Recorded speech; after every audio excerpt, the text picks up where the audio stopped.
Hi guys, welcome back to my channel. Today is the fourth recipe in my top 5 cookie series. We are making a caramelized white chocolate and gingerbread cookie, perfect for winter. Let's get started.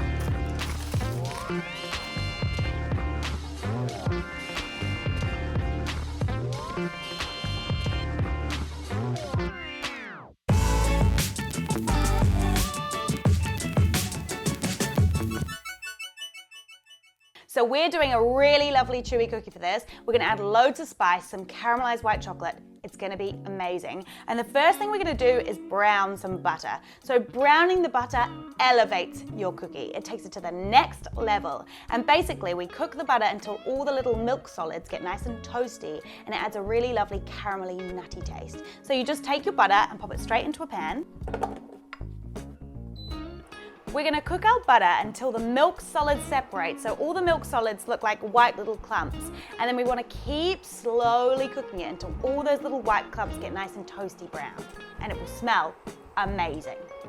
Now you can see all those lovely milk solids have got really toasty brown. And don't be shy here because all the toastiness adds loads of flavor. Now we're going to pour our lovely toasty butter into a nice big bowl. I'm using a metal bowl because it's going to help our butter cool down faster. Metal conducts heat way quicker than anything else. It looks so good. And don't forget all the little toasty bits, we want them. Then we're just going to leave this at room temperature to cool down for about 10 to 15 minutes until it just starts to become a solid again. But don't put it in the fridge because it will go rock hard. See you in 10 minutes. So our butter has just come back to room temperature and it's just turned back into a solid. So it's a really lovely softened butter texture. Now we're gonna add some spices before we cream our butter and sugar together. So we're going for gingerbread cookies. Of course we need some ground ginger. I've gone for quite a lot because I really like a spicy gingerbread, but you can tone it down a little bit if you want. So it's going straight in here. Now these are optional, but just to add a little bit of extra flavor, I've got some cinnamon and a little pinch of nutmeg going in here as well. And just a tiny little bit of salt because that's going to help bring out the flavor. Boop. Then it's sugar time. We're going for 2 types of sugar here. I've got some brown sugar and some white sugar. So the white sugar is going to help us get a really nice crunchy edge, and then the brown sugar is going to give us a lovely chewy texture. Right, we're going to beat our butter and sugar together until it's really nice and fluffy.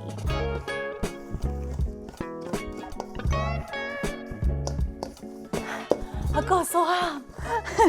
Now you can absolutely do this in your stand mixer, but part of cooking is all the process and the arm burn is part of it.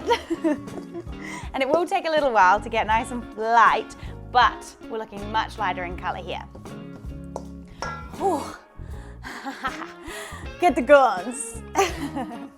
Now we need to add in 1 egg. I always like to crack my egg in a separate bowl in case I get a shell or a dodgy egg or anything.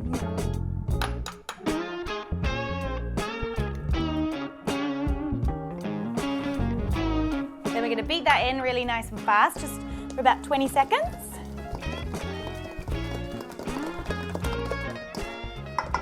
Perfect. Then I'm going to switch to a spatula and we're going to fold through our baking powder and some plain flour.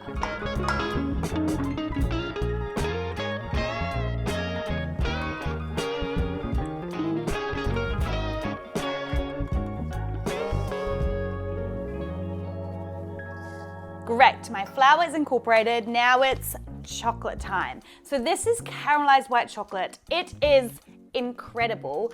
If you can't find caramelized white chocolate where you are, you could just also use white chocolate instead, or any type of chocolate you actually like would go really nicely here.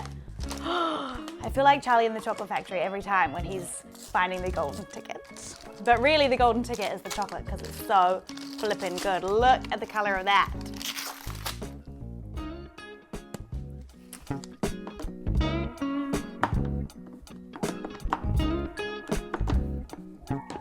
Now I always like to use a bar of chocolate and chop it. That way I get lots of big and small chunks in my cookies. And using a really good quality chocolate makes the chocolate really lovely and melty in the cookie, which is just next level.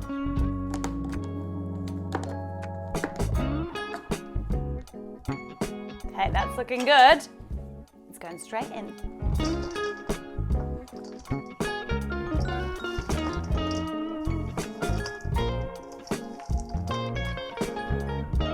Okay, now it's time to roll them into balls. So we're going for 10 nice large chunky cookies here.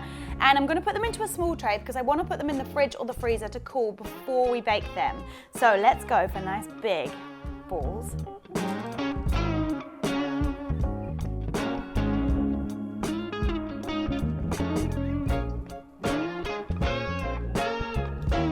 Perfect. Now, these are going to go into the fridge for an hour or the freezer for half an hour. That's going to really help develop the flavor, make them nice and firm so they spread really nicely. And in that time, you can get your oven preheated to 180 degrees Celsius on fan bake.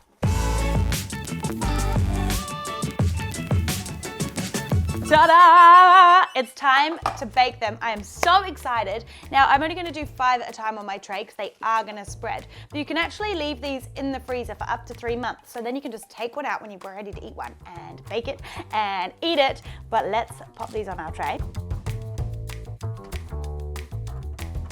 Now these are going to bake for about 15 minutes, maybe 12 to 15 minutes until they're lovely and golden, still a tiny bit gooey in the middle. And then we're going to leave them to cool for 10 minutes and then we'll be back to eat them.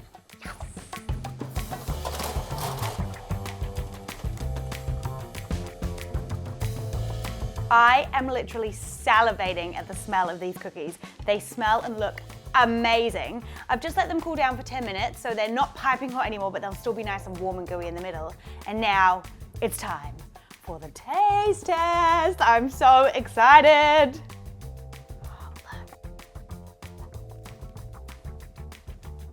Oh my gosh. I know I say it every time. Sorry. But this one is my favorite. So good, I'm choking on it. The ginger is so strong. But with caramelized white chocolate, goes perfectly. It's so good. I really hope you have a go at making these, guys. You're gonna love them. Send me a photo over on Instagram if you do. Otherwise, have a lovely week. Come back next week for the final recipe of my top 5 cookies. Otherwise, have a great week. Peace. It's really good. I'm gonna eat all of them.